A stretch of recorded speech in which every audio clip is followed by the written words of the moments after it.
महादेव मुंडे हत्या प्रकरण में अब कोई भी आरोपी बचेगा नहीं, ऐसा कहना है सामाजिक कार्यकर्ता मनोज जरांगे का।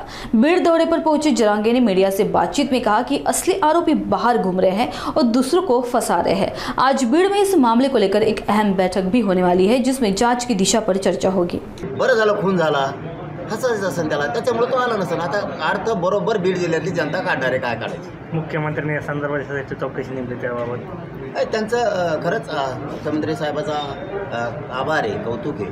तर आज त्या लेकी बळीला त्यांनी वेळ देऊन तिचं घराणं ऐकलं, जवळपास पाऊण घंटाच्या आसपास, 1 घंट्याच्या आसपास त्यांनी वेळ देऊन सगळं घराणं ऐकून घेतलं। SIT पण नियुक्त केली, त्यांना जे अधिकारी पाहिजे होते ते केले आणि आरोपी ठेवणार नाही एक सुद्धा।